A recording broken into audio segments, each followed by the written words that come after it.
मेरे प्रिय साथियों नमस्कार। आज हम डीएलएड सामाजिक अध्ययन का कक्षा शिक्षण सब्जेक्ट की अति लघु उत्तरीय प्रश्नों की क्लास देने जा रहे हैं। भूकंप किसे कहते हैं?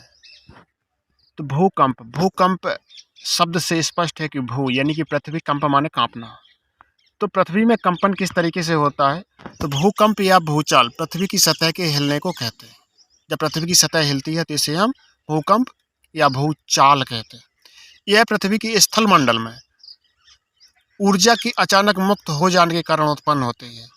उत्पन्न होने वाली भूकंपीय तरंगों से होता है। इसमें जो पृथ्वी के अंदर से जो एनर्जी है वो अचानक मुक्त हो जाती है, जिससे कि ये भूकंप होता है।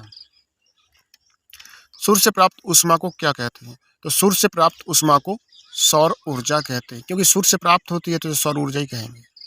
वर्षण किसे कहते हैं? वर्षा के विभिन्न रूप जैसे जल वर्षा, हिमवर्षा, कोहरा, ओस आदि को हम वर्षण कहते हैं। जो आसमान से बरसता है, जैसे आसमान से गिरता है, उसे वर्षा कहते हैं, वर्षण कहते हैं। भारत में शक्ति के 3 साधन बताइए। तो जो शक्ति के 3 साधन हैं जिनसे एनर्जी मिलती है वो कोयला, खनिज तेल और प्राकृतिक गैस।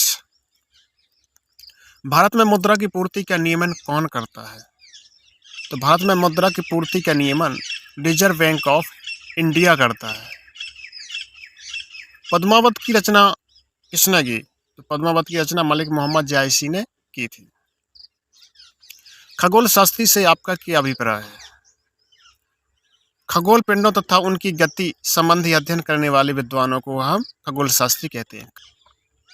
लाल ग्रह किसे कहते हैं? तो मंगल ग्रह को हम लाल ग्रह कहते हैं, क्योंकि यह लाल दिखाई देता है। अंतरिक्ष से क्या अभिप्राय है?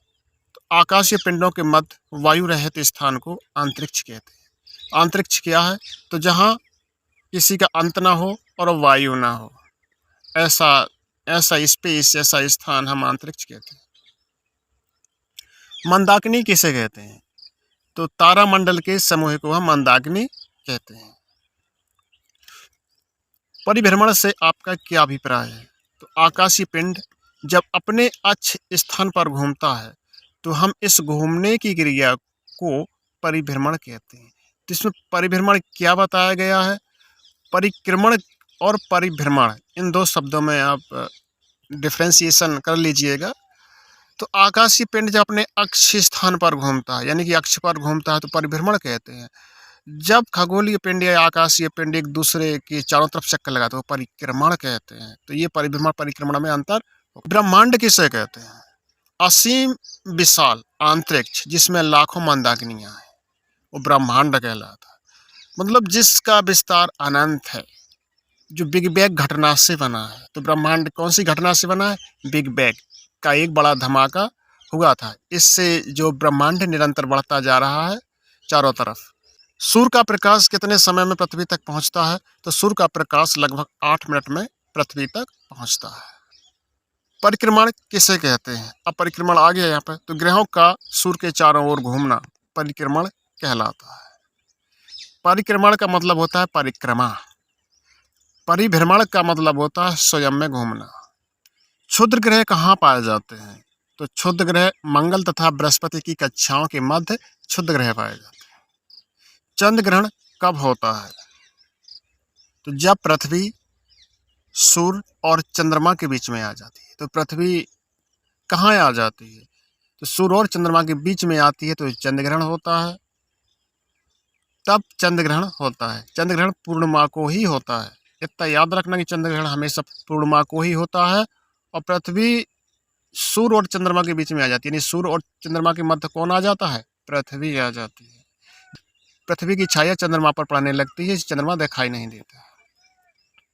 आकाशगंगा सदृश ग्रह किसे कहते हैं? कि आकाशगंगा की तरह जो ग्रह दिखाई देता है वो कौन सा है? शनि ग्रह होता है, क्योंकि शनि ग्रह के चारों ओर बालय पाई जाती है जो आकाशगंगा जैसी दिखती है। सूर्य के सबसे निकट ग्रह कौन सा है? तो सूर्य के सबसे जो निकट ग्रह है वो बुध है। उपग्रह किसे कहते हैं? वह आकाशीय पिंड जो ग्रह की परिक्रमा करते हैं। ग्रह की परिक्रमा करते हुए भी सूर्य की परिक्रमा पूरी करता है, उपग्रह कहलाता है। मतलब जैसे पृथ्वी का उपग्रह है चांद, तो चांद पृथ्वी के चारों ओर चक्र लगाता है। और पृथ्वी सूर्य के चारों तरफ चक्कर लगाती है। तो जो चंद्रमा है वो पृथ्वी के चक्कर तो लगाता ही रहता है और साथ साथ पृथ्वी सूर्य का चक्कर लगाती है। तो ये साथ साथ पृथ्वी के साथ सूर्य का चक्कर भी लगाता है, इसलिए इसे उपग्रह कहते हैं। ग्रह किसे कहते हैं? तो वह आकाशीय पिंड जो सूर्य की परिक्रमा करता है, तो उससे ही ऊष्मा व प्रकाश प्राप्त करता है। जैसे पृथ्वी ग्रह है जो सूर्य का चक्कर लगाता है। पृथ्वी का जुड़वां ग्रह किसे कहते हैं? तो पृथ्वी का जुड़वां ग्रह शुक्र है। पृथ्वी का उपग्रह कौन है? तो पृथ्वी का उपग्रह चंद्रमा। सूर्य से सबसे दूर कौन सा ग्रह स्थित है? तो नेपच्यून, जिसे वरुण नाम से जानते हैं। मानचित्र किसे कहते हैं? तो मानचित्र धरातल के आलेखी निरूपण को कहते हैं। मानचित्र के घटक बताइए। तो मानचित्र के 3 घटक हैं, दिशा, दूरी और प्रतीक चिन्ह। एटलस किसे कहते हैं? तो जब बहुत सारे मानचित्र एक साथ एक पुस्तक रूप में बनाया जाता है तो उसे एटलस कहते हैं। जैसे आपने देखा होगा एटलस की एक बुक होती है जिसमें खूब सारे मानचित्र बने होते हैं। पृथ्वी की गतियां कौन सी हैं? तो पृथ्वी की निम्न 2 गतियां, एक घूर्णन गति होती है या दैनिक गति, यानी 24 घंटे में पृथ्वी खुद का चक्कर लगा लेती है, यानी खुद अक्ष पर घूमती है 24 घंटे में। अब दूसरी गति है परिक्रमण, ये परिक्रमा लगाती है, ये वार्षिक गति, यानी 365 दिन में ये सूर्य का एक चक्कर लगा लेती है। पृथ्वी के अक्ष का झुकाव कितना है? तो ये क्वेश्चन है कि पृथ्वी के अक्ष यानी पृथ्वी कितनी झुकी हुई है अक्ष से अपने। तो पृथ्वी के अक्ष का झुकाव है 23.5 डिग्री। लीप वर्ष में कितने दिन होते हैं? तो लीप वर्ष में जो फरवरी होती है वो 29 दिन की होती है, इसलिए इसमें 366 दिन हो जाते हैं।